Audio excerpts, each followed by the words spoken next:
नमः श्रीवर्धमानाय निर्धूतकलिलात्मने सालोकानां त्रिलोकानां यद्विद्यादर्पणायते यद्विद्यादर्पणायते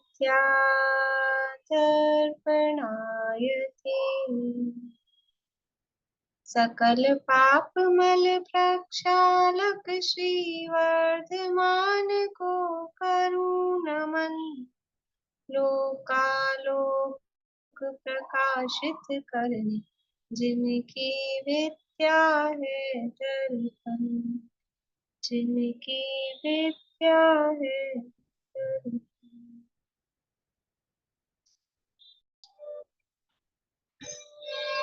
रत्नकरी शाकाचार नामक एक ग्रंथ है, आचार्य महाराज मंत्र स्वामी द्वारा रचित। इसके अंतर्गत पंचम शिक्षा व्रत अधिकार अपना चल रहा है और यहाँ 4 प्रकार के जो शिक्षा व्रत कहे हैं उनमें से 2 शिक्षा व्रतों की चर्चा अपनी पूरी हो गई है, तीसरी शिक्षा व्रत की चर्चा चल रही है। बहुत सारे लोग सोच रहे हैं तो उनका नंबर अभी लाइन लगी है, जो धीरे धीरे वीडियो ऑन करते जाते हैं कि पाठ हो रहा है तो वीडियो ऑन कर लें। तो मैंने देख लिया था कि जब पाठ स्टार्ट हुआ तब तक किसकी वीडियो ऑन हो गई थी, वहां तक करा लिया। टाइम भी अपना हो गया, 10-12 मिनट हो गए ओवर। इसलिए आप लोग विकल्प ना करें कि हमारा नंबर नहीं आया, ठीक है। फिर कल वल जब बुलवाएंगे तब देख लेंगे आप लोग जो रह गए।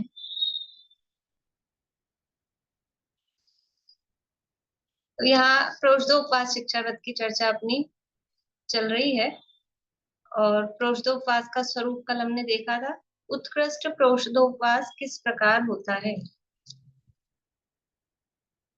उत्कृष्ट प्रोषदोपवास किस प्रकार होता है? बोलिए। सप्तमी के दिन एक एक टाइम भोजन करना और उसके बाद में उसका मतलब धारणा करना। उसके बाद में फिर अष्टमी के दिन पूरे दिन उपवास, मतलब चारों प्रकार के आहार पानी का त्याग करके सप्तमी के दिन ही खाना खाने के बाद इन सब चीजों का त्याग करके फिर अष्टमी वाले दिन ऐसे ही मतलब पाठ पूजा में स्वाध्याय इसमें लगा के सामायिक करना। फिर नवमी के दिन भी एक टाइम खाना खा के उसका पालन। ठीक है। और जो इसमें विशेष कुछ बातें कल अपन ने पढ़ी थी, ये तो सामान्य है कि सप्तमी को एक आसन है, अष्टमी को उपवास है, नवमी को फिर एक आसन है। पर वो सप्तमी के एक आसन के बाद में क्या करे, नवमी के पारने के पहले क्या करे, वो थोड़ी सी विशेष बात कुछ कल अपन ने पढ़ी थी। बोलिए सुनीता आंटी। विषय कसाय आहार का त्याग कर, मतलब विषय का कसाय का त्याग करके फिर सप्तमी के दिन एकासन और फिर अष्टमी को पूरा उपवास और नवमी के दिन फिर मतलब पारना। और बोलिए सुमन जी। एकांत सप्तमी को एकाशन करके एकांत स्थान में घर का त्याग करके और चैत्यालय में या गुफा में या एकांत स्थान में निर्जन स्थान में वो कषाय विषय आहार आदि का त्याग करके और फिर चैत्यालय में शाम को भक्ति वंदना और मतलब देव स्तुति इन सबको करता हुआ प्रमाद को त्याग करके थोड़ी रात्रि में थोड़ी नींद, थोड़ी देर तक नींद ले और उसके बाद सुबह स्वाध्याय पूजन अभिषेक इत्यादि करके और पूरे दिन व्रत करके नवमी के दिन और फिर दशमी को या एकादशी को जिस दिन पूर्णिमा वाले दिन उस दिन किसी व्रती त्यागी उनको पालना करवाकर फिर स्वयं पालना कर। ठीक है। यानी सामान्य रूप से जो उत्कृष्ट प्रोषदोपवास है कि सप्तमी का एक आसन वो हम खाने पीने से ही देखते, तो सप्तमी का एक आसन, अष्टमी का उपवास और नवमी का फिर एक आसन। लेकिन उस एक आसन में किस प्रकार से कि सप्तमी को सुबह का भोजन करने के बाद में फिर अपना जो बाकी का दिन है वो एकांत में व्यतीत करे। अब एकांत स्थान कोई जरूरी नहीं मंदिर में रहने की जगह वो मंदिर में जाए, कैसे रहे, तो भी घर में भी एकांत का मतलब है कि बहुत ज्यादा वो घर गृहस्थी के कामों में, आरंभ में, इसमें नहीं, आरंभ परिग्रह का त्याग करके और एकांत में रहे, धर्म ध्यान पूर्वक अपना टाइम, सप्तमी का शेष, अष्टमी का, और फिर नवमी को पारणा करने से पहले यदि कोई पात्र उपलब्ध होते हैं तो पात्रों को दान के पश्चात, उनको आहार कराने के पश्चात ही स्वयं पारणा करें। ये उसमें विशेष बात है कि वो कोई पात्र हैं उनके लिए, मतलब द्वारा प्रेक्षण के लिए तो खड़ा हो कि कोई पात्र मिले तो पहले हम उनको आहार कराएं। प्रहर का कितने घंटे का होता है?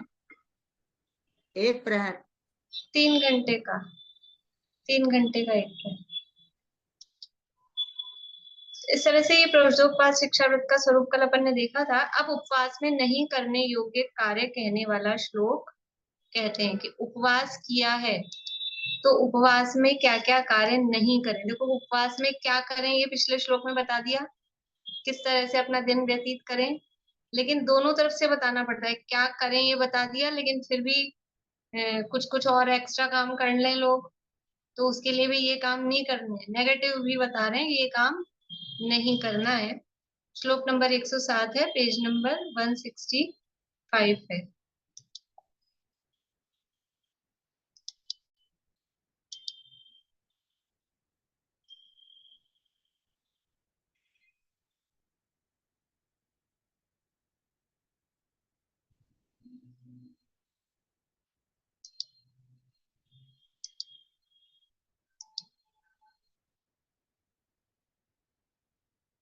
बोलिएगा अग्निता आंटी पीछे। पंचानां पापानां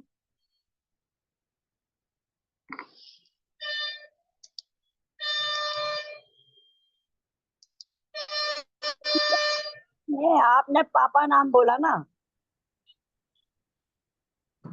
वो आधा बुलवाना ना इसलिए। अच्छा अच्छा ठीक है ठीक है ठीक वैसे पापा नाम फिर अलम क्रिया है वो, ठीक है ठीक है, कोई अलम दिक्कत नहीं। क्रिया मेरे को लगा नहीं, अलम मेरे को क्रिया लगा है शब्द। ठीक है ठीक है। हाँ, पंचानाम पापा नाम अलंक्रियारंभ गंध पुष्पाणाम अलंक्रियारंभ गंध पुष्पाणाम स्नानांजन स्नान स्नानंजनस्यानाम। स्नानंजनस्य नाम उपवासे, उपवासे है जिसमें। अरे तो मैं बुलवा रही हूँ ना, उसमें तो है, मुझे भी दिख रहा है। अच्छा अच्छा आधा तोड़ के बोलना पड़ेगा ना। हाँ ये नहीं स्नान उपवास है, है फिर अंजन हाँ है। अब रुकिए आप। हाँ हाँ स्नान है, अंजन है, हाँ और नस्या नाम ठीक है उपवासे परिहृत्यं कुर्यात्। ठीक है ठीक है ठीक है, मैं बोल रही हूँ दोबारा। हाँ स्नानंजनस्यानाम स्नानंजनस्य नाम स्नानंजन उपवासे परिहृत्यं कुर्यात्। उपवासे परिहृतं कुर्यात्। पंचानां पापानां अलम यारंभ गंध पुष्पाणां स्नानंजनस्यानां उपवासे परिहृतं कुर्यात्। देखिए पंचानाम यानी 5, पापा नाम 5 पापों का, 5 पाप होते हैं सबको पता है, हिंसा झूठ चोरी कुशील परिग्रह, ये 5 पापों का। अब बता क्या रहे हैं, उपवास में नहीं करने योग्य कार्य, तो 5 पाप। ये लास्ट में कहा है परिरतिम कुर्यात्, इनका परित्याग, परिरति, इनका परिहार, इनका परित्याग कुर्यात् करना चाहिए। उपवास है यानी उपवास के दिन, उपवास के दिन परित्याग करना चाहिए। किस किस का परित्याग करना चाहिए, तो वो बता रहे हैं पंचानाम पापानाम, 5 पापों का। फिर है अलंक्रिया, अलंक्रिया का मतलब है अलंकारों का। पापा नाम इसमें मैं हलंत आएगा और अलंक्रिया का अ, तो वो आधा म और अ जुड़ के मैं यहाँ पूरा दिख रहा है। अलंक्रिया यानी अलंकारों का, श्रृंगार आदि का, इसका त्याग। फिर आरंभ, आरंभ का त्याग। आरंभ समझते हैं? आरंभ समझते हैं? कविता जी आप मना कर रहे हैं, बहुत दिन हो गए। आरंभ तो बहुत बार आता है, फिर आपने पूछा तो नहीं एक बार भी। बोलिए चित्रा जी, आरंभ क्या होता है? नित्य रोज की जो क्रियाएं करते हैं, खाना पीना बनाना, स्नान करना, जो भी करते हैं, आरंभ ही हिंसा नहीं करनी है। हाँ, आरंभ का मतलब है स्टार्ट नहीं, आरंभ का मतलब है जिन कार्यों में हिंसा होती है। तो जो भी हमारे व्यापार धंधे में या भोजन आदि बनाने में, दोनों कार्यों में आरंभ होता है। आवागमन में, ये सब आरंभ के काम है। जाना आना, हिंसा निश्चित रूप से होगी। पैदल जाओ, वाहन पे जाओ, कैसे भी जाओ, भोजन बनाएंगे हिंसा होगी ही, व्यापार धंधा करेंगे हिंसा होगी ही। तो ये सब है आरंभ। तो आरंभ का भी त्याग उपवास के दिन करना चाहिए। फिर है गंध। गंध का मतलब कि सुगंध आदि, कुछ भी सेंट, परफ्यूम, डियो और जो भी क्रीम पाउडर, ये सब गंध के अंदर है। जो सुगंधित, शरीर को सुगंधित बनाने के लिए जो यूज लिए जा रहे हैं, वो है गंध। पुष्पाणाम, फूल आदि लगाना, ये समझ लो पहले तो ये रियल फूल और रियल जो गंध वगैरह होती थी पहले वो यूज लेते थे, आजकल वो आर्टिफिशियल दूसरी फॉर्म में आने लग गए हैं। तो जो भी मतलब दो चीजें हैं इसमें, एक तो श्रृंगार स्पर्शन इंद्रिय संबंधी और दूसरा घ्राण इंद्रिय संबंधी, जो खुद को भी सुगंध देता रहे, दूसरे को भी सुगंध देता रहे, इस तरह की। तो वर्तमान में अब ऐसा अपन कहेंगे फूल वूल तो कौन लगाता है, लगाने वाले लगाते भी होंगे पर ऐसा रूटीन में दिखता नहीं है। लेकिन और चीजें यूज में लेते हैं, क्रीम पाउडर और जो भी श्रृंगार के साधन है, कोई खुशबू वाले साबुन वगैरह, जो भी इस तरह की जो चीजें हैं, वो सब उपवास के दिन उनका त्याग करना चाहिए। स्नान, जो क्या कह रहे हैं, स्नान का भी त्याग। स्नान का त्याग क्यों कह रहे हैं? क्योंकि धारणा कब की थी? धारणा कब की थी? धारणा पहले दिन कर ली थी। तो जब सप्तमी को धारणा की तो उसके बाद में वो चला गया एकांत स्थान में। तो अशुद्धि कहाँ है कि अशुद्धि होती है अपने घर के जो बिस्तर वगैरह होते हैं वो अशुद्ध होते हैं, क्योंकि उनपे अशुद्ध काम किए जाते हैं। और जब धारणा की, उपवास की, तो कोई मैथुन क्रिया आदि भी नहीं की होगी, उसका भी त्याग साथ में किया ही है निश्चित रूप से। तो वो अशुद्धि भी नहीं है, बिस्तर आदि छूने की भी अशुद्धि नहीं है, और आपको भोजन बनाना नहीं है, रसोई में जाना नहीं है, वो काम भी नहीं है।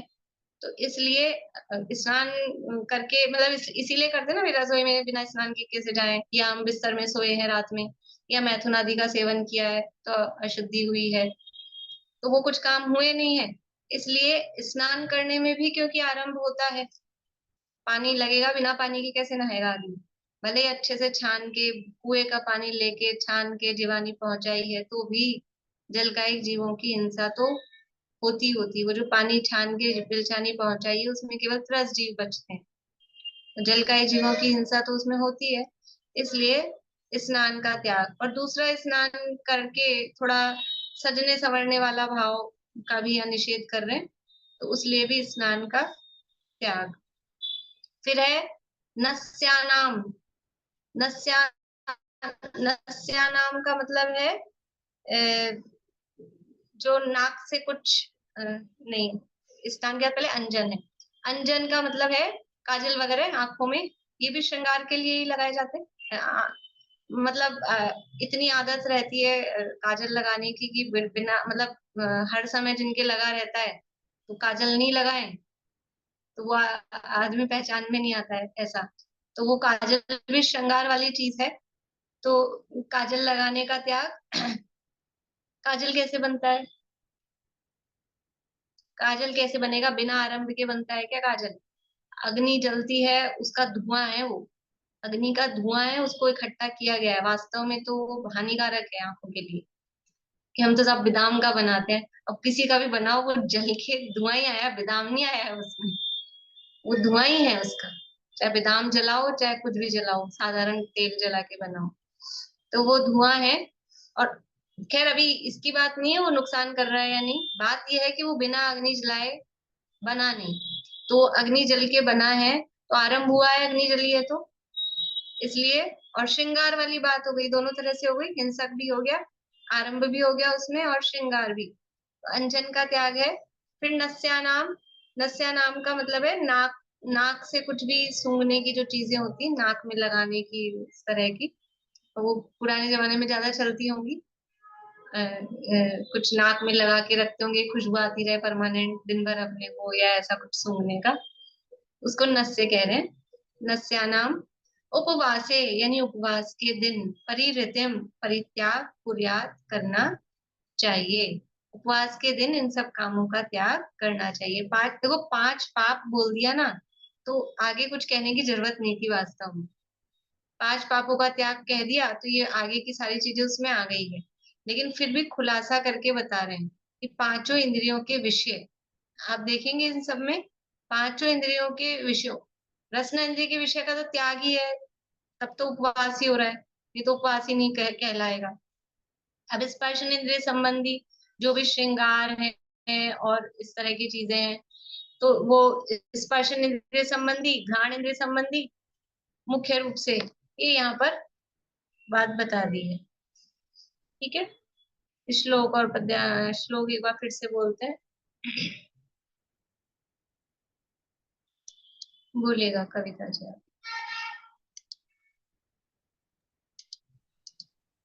पंचानां पापानां पंचानां पापानां अलङ्क्रियारम्भ गन्ध पुष्पाणाम् अलम क्रिया आरंभ गंध पुष्पाणां स्नानञ्जन्नस्यानाम् स्नानं जन्नस्य नस्यानाम् नश्यानाम् उपवासे परिहृतिं कुर्यात्। उपवासे परिहर्तिं कुर्यात्। देखिए आप ये जो दो दो नए पास पास है ना, तो एक नए के पास यहाँ कॉमा लगा लीजिए, तो आपको अंतर मतलब बोलते समय ख्याल आ जाएगा, नहीं तो जनन जनन कर देंगे उसको। स्नान अंजन नस्यानाम उपवासे। ठीक है, बोलिए नीलम भाभी, बुलवारी में। पंचानां पापानां अलङ्क्रियारम्भ गन्ध पुष्पाणां स्नानञ्जन्नस्यानाम् उपवासे परिहृतिं कुर्यात्। पंचानां पापानाम् अलङ्क्रियारम्भगन्धपुष्पाणां स्नानाञ्जन्नस्यानाम् उपवासे परिहयत स्नानानाम् अंजन स्नानानां नहीं है, स्नानञ्जन्नस्यानाम्, स्नान स्नानञ्जन, आप स्नानाञ्जन स्नानञ्जन बोलिए ना, स्नानञ्जन। स्नानञ्जनस्यानाम् उपवासे परिहृतिं कुर्यात्। देखिए अर्थ, उपवास के दिन हिंसा आदि पांचों पापों का त्याग करना चाहिए। अलंक्रिया अर्थात आभरण आदि से सजने का त्याग करना तथा ग्रह कार्य का आरंभ, आरंभ का है ना, ग्रह कार्य का आरंभ, घर के जो रसोई के काम है, जीविका का आरंभ छोड़ देना चाहिए। अकेले रसोई के ही नहीं, घर के और भी साफ सफाई ये वो जो भी काम है वो सब ग्रह कार्य के अंतर्गत आ जाएंगे। और जीविका का यानी व्यापार आदि का आरंभ छोड़ देना चाहिए। सुगंध केसर कपूर आदि इत्र फुलेल आदि के ग्रहण करने का त्याग करना चाहिए। स्नान करने, आंख में अंजन लगाने का, नास सूंघने का त्याग करना चाहिए। तो सूंघने वाली जो चीज है उसको नास, नस्य का है ना, नास सूंघने का त्याग। अब ये आगे की बात उसमें कही नहीं है, लेकिन इन सब से क्योंकि 2-3 इंद्रियों के विषयों का निषेध कर रहे हैं, तो आगे की इंद्रियों का उसमें समझ लो गर्भित समझना चाहिए। तो यहाँ कह रहे हैं नृत्य गीत वादित्र आदि देखना, सुनना, बजाना का त्याग करना चाहिए। 5 इंद्रियों के भोगों का त्याग करना चाहिए। उपवास तो किया है, उपवास तो किया है, दिन कट नहीं रहा अपना, ऐसे मन नहीं लग रहा, दिन नहीं कट रहा, तो क्या करें? क्या करें कि 3 घंटे तो हॉल में जाके बैठ जाओ, और जाने आने का टाइम हो जाएगा आधा आधा घंटा, 4-5 घंटे आराम से निकल जाएंगे। तो ये ऐसा करते हैं लोग, मतलब जिनको नहीं है बिल्कुल भी समझ धर्म की, या सुबह सुबह जाके मंदिर में पूजा कर आएंगे तो हो गया काम। अब बाकी सारे दिन क्या करें? तो पिक्चर, मूवी और जो भी है वो सब चलता है आराम से। तो इसलिए यहाँ मतलब इतना स्पष्ट लिखा है, और ये तो ग्रंथ ऐसा है सबसे सरल है और सब समाज में खूब प्रचलित है, सब पढ़ते हैं, अपने आप से ही पढ़ सकते हैं। ये वास्तव में ये पढ़ाने की जरूरत नहीं है, अपने आप पढ़ सकते हैं, इसमें इतना सरल है, सब समझ में आ रहा है, साफ लिखा है। नृत्य गीत आदि देखना, बजाना, सुनना, गाने चला के बैठ गए, टीवी चला के बैठ गए, दिन भर क्या करें? तो ये इसका त्याग करना चाहिए। अभी 10 लक्षण आ रहे हैं, तो एक आसन उपवास तो सब करेंगे भोजन आदि का। और आजकल नए टाइप का उपवास चला है, पेपर में भी आता है, मतलब अपने लिए ही नहीं है खाली, पूरे पूरे वर्ल्ड के लिए। की उपवास किसका? मोबाइल का उपवास करो, मोबाइल का उपवास कर सकते हैं, मोबाइल का त्याग। ऐसा लगता है हमारी जिंदगी कैसे चलेगी? एक दिन के लिए अगर मोबाइल को बंद करके रख दिया जाए अलमारी में, तो ऐसा लगता है जिंदगी रुक गई। तो 10 लक्षण में ये नियम जरूर लें हम, कुछ देर के लिए तो कम से कम, भले ही हमेशा दिन भर के लिए नहीं कर सकते हैं, करें तो बहुत अच्छी बात है, 10 ही दिन के लिए कर दें बहुत ही अच्छी बात है। हाँ, ये आप रख सकते हैं, उसमें केवल हम प्रवचन सुनना है या क्लास सुनना है तो वो हम करेंगे, इसके अलावा हम नहीं व्हाट्सएप और फेसबुक और ये कुछ भी नहीं चलाएंगे। और आप अकेले खुद ही स्वाध्याय करके, खुद ही चिंतन मनन करके रह सकते हैं, तो ऑन ही मत कीजिए, डाटा ही ऑन मत कीजिए। अगर खुद ही इतने कैपेबल हैं कि हम अपने से ही कर सकते हैं, तो वास्तव में तभी ये बहुत उपयोग खाता है मोबाइल। तो इसलिए पूरा नहीं होता हो तो ये 2 घंटे टाइम फिक्स करके, इतने 2 घंटे मेरे मोबाइल का त्याग है, पर ऐसा नहीं कि रात में सोते समय 10 बजे कर लें। बेईमानी नहीं, दिन भर में जो अपने टाइम होते हैं उसी में, या 2 घंटे, अब चाहे फोन बजे, फिर टोटली त्याग के हिसाब से जैसा भी, मौन रहने का अभ्यास करना चाहिए। 1-1 घंटा, 2-2 घंटा नियम लेके मौन रहेंगे, अभ्यास करना चाहिए। तो थोड़ा अपने को समय मिलता है अपने अपने से मिलने का, अपना चिंतन मनन विचार करने का, नहीं तो फिर चलता रहता है कुछ भी। तो इस प्रकार से 5 इंद्रिय के भोगों का त्याग करना चाहिए। अभी उपवास का प्रयोजन क्या है भाई? ये आप खाली उपवास का मतलब भूखे रहना, ये भी सबके अलग अलग हो सकते हैं उपवास का प्रयोजन। कुछ लोग ये सोचते हैं बहुत मोटापा बढ़ रहा है, चलो भादवा आ गया, 10 लक्षण आ रहे हैं, तो अब जरा अपन फिट हो जाएंगे, तो धर्म का धर्म और शरीर भी अपने हिसाब से सेट हो जाए, तो वो इसलिए अगर एक आसन कर रहे हैं, इसलिए उपवास कर रहे हैं कि जरा चर्बी छट जाए, तो वो गलत प्रयोजन है। उपवास का प्रयोजन क्या होना चाहिए ये बता रहे हैं। उपवास इंद्रियों का मद मारने को, इंद्रियों का मद मतलब इंद्रियां जो उछल रही थी, हम समझ लीजिए प्रबल हो रही थी, अपने अधीन हमको कर रही थी, विषयों को चाहती हैं, तो उसको मारने के लिए, मतलब उसको ठंडा करने के लिए। बोलिए विनीता। मैं एक बार बोल के देखूं, आपको मेरा बोला नहीं जा रहा था ढंग से। ये 107 बोलिए वाला। बोलिए। नाम पापा नाम अलंकृत्यारंभ गंध पुष्पानाम स्नानांजनस्यानाम उपवासे परिहितिम कुर्यात्। ठीक बोला जी अब? बढ़िया बढ़िया बढ़िया। उपवास है वो इंद्रियों का मद मारने को, इंद्रियों का विषयों में गमन रोकने को। इंद्रियां जो विषयों में, देखो ऐसा है ना, निमित्त नैमित्तिक संबंध है। यदि हम भोजन करते हैं, और भोजन में भी कैसा भोजन करते हैं, गरिष्ठ भोजन करते हैं और अच्छे से खूब भरपेट भोजन करते हैं, हैं, तो फिर क्या होता है, प्रमाद आता है। ये तो सबको अनुभूत है। अच्छे से दाल बाटी चूरमा खा लो, कि खीर पूड़ी खा लो, और थोड़ा और दबा के खा लो, फिर क्या होता है। और मेरे ख्याल से 90% लोग ऐसे होंगे कि भोजन के बाद काम नहीं होता है, भोजन से पहले जितना काम कराना हो करा लो। होता है ऐसा? तो क्या मतलब है इसका, कि वो भोजन करने के बाद में फिर वो प्रमाद आता है, मतलब वो भोजन इंद्रियों को शिथिल, शिथिल मतलब शरीर को शिथिल बनाता है, इंद्रियां उससे पुष्ट होती हैं। तो और यदि उसमें भी गरिष्ठ भोजन किया जाए तो वो इंद्रियां और विषयों को चाहती हैं।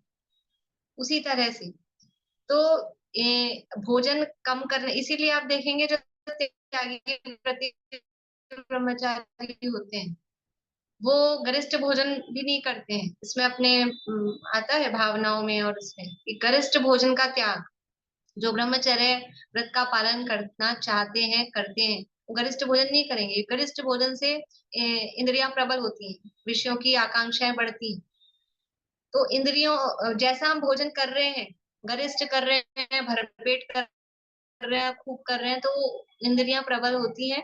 तो उस इंद्रियां जो प्रबल हो रही हैं उसको दबाने के लिए, उसके मद को मारने के लिए, विषयों में गमन को रोकने के लिए भोजन का त्याग किया। अब भोजन का त्याग किया तो शिथिलता आती है ना, भोजन नहीं करेंगे तो ऐसे ही शिथिलता आएगी, तो वो इंद्रियां प्रबल नहीं होंगी, विषयों को इतना चाहेंगी नहीं। इसलिए इंद्रियों का विषयों में गमन रोकने को, काम भाव को जीतने को गरिष्ठ भोजन है, वो काम भाव की वृद्धि करता है। और ये खाली यहाँ लिखा है ऐसा नहीं है, दुनिया में भी। अब मान लीजिए जब शादी होने वाली होती है, दूल्हा को और दुल्हन को हम लोग क्या डाइट खिलाते हैं, क्या पिलाते हैं, सबको पता है। तो वो क्यों, कि जिससे वो इंद्रियां प्रबल हों और वो उस तरह से। तो यहाँ भी भोजन का इसीलिए उस तरह से भोजन का त्याग करते हैं, और जो भोजन करते भी हैं तो एकदम सामान्य भोजन करते हैं, जिससे काम भाव प्रबल न हो। प्रमाद आलस्य आदि को रोकने, निद्रा नष्ट करने को, भोजन करते हैं तो नींद आती है, भोजन नहीं करेंगे तो उतनी नींद भी नहीं आती है। फिर आरंभ आदि से विरक्त होने को, भोजन करना है तो आरंभ भी हो गए उसके साथ में, आरंभ आदि से विरक्त होने को। परिचय सहने की सामर्थ्य बढ़ाने को, परिचय सहने की सामर्थ्य कैसे बढ़ेगी, परिचय सहने की सामर्थ्य कैसे बढ़ेगी, कि एक परिचय ही है क्षुधा, दूसरा परिचय है तृषा, दो तो ये है ही साफ साफ। और इसके अलावा भी जो प्रोषदोपास किया जा रहा है तो उसमें एकांत में रहना और बाहरी विषयों का भी त्याग किया, तो अन्य भी जो सर्दी गर्मी और डंस मशक और इस तरह के जो परिचय हैं उनको भी सहन करने की अपनी शक्ति बढ़ती है।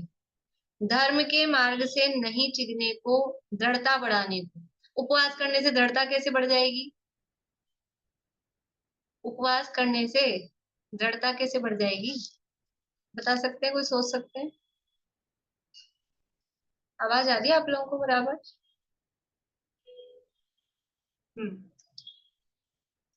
उपवास करने से धर्म में दृढ़ता कैसे बढ़ जाएगी, बोलिए चित्रा जी। नियम संयम से रहने से और धर्म में ही अपना समय बिताने से, अपनी आत्मा के पास आने से दृढ़ता बढ़ती है। ठीक है, बोलिए सुमन जी। कभी नहीं किया और एक दिन किया उपवास और आरंभ त्याग, उस सब में शक्ति नहीं लगाई, शक्ति दूसरी तरफ स्वाध्याय आदि में लगाई, धर्म कार्यों में, तो अपने आप में एक दृढ़ता आती है कि हाँ मैं भी कर सकता हूँ। आत्मबल दृढ़ तो होता है कि हाँ हम भी कर सकते हैं। ठीक है, बढ़िया। और कोई बताना चाहते हैं?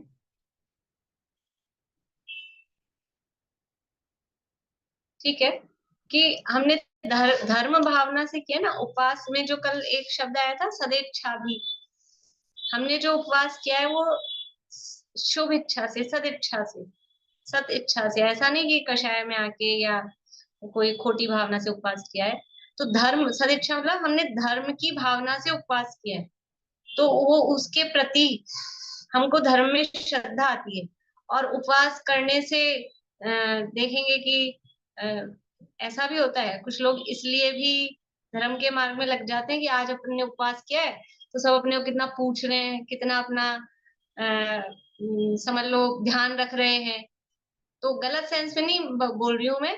तो इसको देखकर वो और उसमें समझ लो दृढ़ता आती है कि नहीं, धर्म करने से देखो सब कितना पूछ रहे हैं, तो धर्म अच्छा है। समझ लीजिए बच्चों को या कई इस तरह से भी जो एकदम नए लोग होते हैं, उनको ये देख के भी धर्म में श्रद्धा बढ़ जाती है कि ये व्यक्ति धार्मिक है और इसकी कितनी मान सम्मान, इसकी पूछ है, इसकी कितनी इज्जत है और ये ऐसा करता है, तो धर्म करना चाहिए। भले ही अभी उसका इंटेंशन वैसा है, लेकिन फिर भी वो धर्म में लग जाता है। तो उपवास करने से अपने परिणाम निर्मल होते हैं, और परिणाम निर्मल होते हैं और उसका फल थोड़ा कुछ दिखाई देता है, तो धर्म में श्रद्धा बढ़ जाती है, दृढ़ता बढ़ जाती है। जिह्वा इंद्रिय व उपस्थ इंद्रिय को दंड देने को किया जाता है। जिह्वा इंद्रिय, रसना इंद्रिय, उपस्थ इंद्रिय, स्पर्शन इंद्रिय को जो काम सेवन आदि की जो भावना है उसको दंड देने के लिए किया जाता है। दंड देने के लिए मतलब बहुत ज्यादा वो हो रही थी, प्रबल हो रही थी इंद्रियां, रसना इंद्रिय को भी वश में करना वो समझ लीजिए आसान नहीं होता है। तो ये दो ही इंद्रियां थोड़ी ज्यादा प्रबल रहती हैं, स्पर्शन इंद्रिय और रसना इंद्रिय। तो उन दोनों को दंड देने के लिए केवल अपनी प्रशंसा, लाभ, परलोक में राज्य संपदा आदि प्राप्त होने के लिए उपवास नहीं किया जाता है। खाली हमारी प्रशंसा हो कि हमको लाभ हो जाए, कि अगले भाव में कोई अच्छा स्वर्ग आदि मिल जाएंगे, राजा बन जाएंगे, सेठ साहूकार बन जाएंगे, उसके लिए देखो उपवास करने का प्रयोजन क्या है। फिर अब आगे नेगेटिव भी बता रहे हैं। इस प्रयोजन से उपवास नहीं करना केवल अभी मैंने जो उदाहरण दिया है वो प्रभावना के अर्थ में दिया है कि ऐसा देख के भी लोग धर्म में लग जाते हैं, स्थितिकरण समझ लो, प्रभावना समझ लो। लेकिन अगर केवल इसी उद्देश्य से वो लग रहा है तो वो तो गलत है। केवल मान सम्मान के उद्देश्य से ही अगर लगता है तो वो गलत है। लेकिन हम अगर दूसरे का कर रहे हैं, उपवास करने वाले का मान सम्मान, तो वो हमारे लिए अच्छा है, मतलब हमें करना चाहिए ताकि दूसरे लोगों को उससे प्रभाव ना हो। उस सेंस में मैं बोल रही हूँ। बोलिए। उपवास करने से प्राणी संयम और इंद्रिय संयम पालन में दृढ़ता भी आती है, दोनों संयम हाँ पालन हो जाते हैं ना उसमें। हाँ बिल्कुल, वो संयम पालन होता है, प्राणी संयम भी हो ही रहा है, आरंभ का त्याग कर रहे हैं, और इंद्रिय संयम, 5 इंद्रियों को वश में कर रहे हैं। तो खुद को कॉन्फिडेंस आता है, हम कर सकते हैं। दृढ़ता कैसे आ रही है कि करा उपवास, तभी तो कॉन्फिडेंस आएगा। आज तक एक भी उपवास नहीं किया हो तो कॉन्फिडेंस ही नहीं रहता मैं कर सकता हूँ क्या। और एक दो कर लिए हो तो फिर आदमी को कॉन्फिडेंस आता है, दृढ़ता बढ़ती है कि हम कर सकते हैं, कुछ नहीं होता है ऐसा। मैम मैंने तो मतलब कई लोग ऐसे भी होते हैं जो उपवास करते हैं लेकिन उनको गुस्सा भी आता है, भूख के कारण भी गुस्सा आता है, कई लोग ऐसे भी होते हैं। वो इसीलिए कि वो यथार्थ स्वरूप समझ के नहीं करते ना, इसलिए भूख के कारण चिड़चिड़ाहट आती है, गुस्सा आता है, वो बात ठीक है। लेकिन यदि यथार्थ स्वरूप समझे ना, उपवास का ये प्रयोजन समझे और किस तरह से करना है वो समझे, और स्वाध्याय आदि में और उसमें उपयोग लगा के करें, तो ना तो उपवास दूभर होगा, मतलब वरना ऐसा होता है दिन गुजारना और वो, तो वो कठिन भी नहीं होगा, सहज हो जाएगा। और फिर ये कषाय अपने आप ही मंद होगी। उपवास करके कषाय बढ़े तो वो वास्तव में सही स्वरूप नहीं है, सही समझ नहीं है। लेकिन अब वो करते हैं क्योंकि नियम ले रखा है, करना है ऐसा करके, और फिर वो चिड़चिड़ाहट भी आती है। तो यही, उपवास नहीं करें ऐसा भी नहीं कह रही हूँ, नियम लिया है करें, लेकिन यथार्थ स्वरूप समझकर और अपना उपयोग धर्म ध्यान पूर्वक व्यतीत करें, तो फिर वो क्रोधादि कषाय मंद होती। बोलिए। कल मेरी बेटी ने पहली बार 11 साल की है उपवास किया, तो स्कूल भी गई और टिफिन नहीं डाला, यही कि तुम्हें भूख लगेगी तो शाम को खिला देंगे। लेकिन हम भी थोड़ी थोड़ी देर में उसे कि नहीं बिल्कुल डिगना नहीं, बहुत अच्छा काम किया है, बहुत अच्छा। और उसने पूरा दिन निकाल दिया और उसको मन में खुद इतनी खुशी हुई कि मैं भी आप लोगों जैसे कर सकती हूँ। हाँ, तो वही। दृढ़ता आती है, करेंगे तो मतलब तो दृढ़ता आती है। बहुत अच्छा। देखिए, तो केवल अपनी प्रशंसा घटाने के लिए नहीं, केवल अपनी प्रशंसा, लाभ, परलोक में राज्य संपदा आदि प्राप्त होने के लिए उपवास नहीं किया जाता है। अपना विषयानुराग घटाने के लिए, शक्ति बढ़ाने के लिए उपवास किया जाता है। उपवास करने से शक्ति बढ़ती है कि घटती है? उपवास करोगे तो कमजोरी आ जाएगी। दुनिया जो मोही जीव होते हैं ना, जो हमारे आपस में मोह है, परिवारजन, वो तो कह रहे हैं उपवास करोगे कमजोरी आ जाएगी। यहाँ कह रहे हैं शक्ति बढ़ती है, आत्म बल बढ़ता है, आत्मविश्वास बढ़ता है, मनोबल बढ़ता है, हम कर सकते हैं। और ये जो अपना विषयों में अनुराग है वो उससे कम होता है। तो अपना विषयानुराग घटाने के लिए, इतनी विषयों में आसक्ति हो रही थी तो छोड़ दो। जिस चीज में जितनी आसक्ति हो रही ना, इसलिए मोबाइल का उपवास वाली बात कर रही हूँ। मोबाइल में बहुत अनुराग जमा हुआ है, लगा हुआ है, तो उसको कैसे कम, हमें कॉन्फिडेंस आएगा हम रह सकते हैं। चतुर्दशी आएगी अभी, तो उस दिन तो पूरा पूरा त्याग करना सब। मोबाइल को हाथ में लगाना है, स्विच ऑफ करके रख देना अलमारी में, और आप देखना कि क्या हो जाएगा, क्या हो जाएगा। अरे हम भोजन के बिना, पानी के बिना ही नहीं मरते, तो मोबाइल के बिना मर जाएंगे क्या? इससे बुरा क्या होता है? आराम से दिन गुजरेगा, कुछ नहीं। और किसी को वो हो, कह देना लोगों को कि भैया हम मोबाइल नहीं देखेंगे। कोई परेशान हो कि हम फोन कर रहे थे कि क्या, तो पहले से सूचना दे देना, आराम से निकलता है, कुछ नहीं होता और हमें अच्छा समय मिलेगा। इंद्रियां तो निरंतर ही खान पान आदि के अनेक स्वाद लेने में लगी रहती हैं। उपवास करने से रस आदि के भोजन में लालसा नष्ट हो जाती है, निद्रा पर विजय होती है, काम को मार लिया जाता है। इस प्रकार उपवास का बड़ा प्रभाव जानकर उपवास करना चाहिए। लेकिन उपवास का स्वरूप जो पहले बताया है, उपवास, वो ध्यान रखना है। अकेले भोजन के त्याग का नाम उपवास नहीं है। अकेले भोजन का त्याग करने से तो हो सकता है कषाय बढ़े, जैसा अभी ये कह रहे हैं। अकेले भोजन का त्याग करने से तो ये हो सकता है कि वो फिर विषयों में ऐसा टूटे अगले दिन कि जैसे वो खोल दिया गया हो ना, बांध रोक के उसका दरवाजा, ऐसा। लेकिन यदि विषय और कषायों के त्याग के साथ में फिर आहार का त्याग किया गया, और जिस विधि से यहाँ बताया गया कि अपना दिन किस प्रकार से व्यतीत करें, उस विधि से व्यतीत किया जाए, तो फिर वास्तव में उपवास करना चाहिए। अपने धर्म के श्रद्धान की दृढ़ता के लिए, अपने स्वरूप के निकट आने के लिए बहुत अच्छा उपाय है। और बाई चांस अपने को ऐसा हो घर में कि औरों के लिए तो बनाना तो पड़ता ही है, भले ही औरों के लिए भी बनाना पड़े, लेकिन खुद के भोजन का जो समय, और लोग भी थोड़ा कोऑपरेट करते हैं कि आपका उपवास है तो वही एक टाइम बना दो और करके, तो थोड़ा टाइम बचता ही बचता है अपने पास में, तो उसमें अपन अपना आत्मचिंतन, मनन, ध्यान, स्वाध्याय वो कर सकते हैं। यहाँ ये जो श्लोक है उसमें पंचानाम पाप नाम लिखा है मेरी बुक में। पंचानाम पाप नाम, एक मिनट, अपन पापा नाम हाँ वो बोले थे दूसरी वाली में पापा नाम है, और वो पापा नाम ही सही है, पाप नाम तो होगा नहीं। अच्छा, पापा नाम, उसको पापा नाम ही कर लें। आपने पीडीएफ जो भी दिखाई थी ना उसमें भी पाप नाम लिखा हुआ है। हाँ, पर ये मेरे पास दूसरी है, उसमें पापा नाम ही, और पापा नाम ही बनता है, पाप नाम तो बनेगा नहीं, संस्कृत से जब प्रोनाउंसिएशन भी वैसे आ रहा है। हाँ, पापा। चलिए, इस तरह से ये उपवास में क्या नहीं करना ये बताया। उपवास का दिन कैसे व्यतीत करें वो आगे अगले श्लोक में कर देंगे।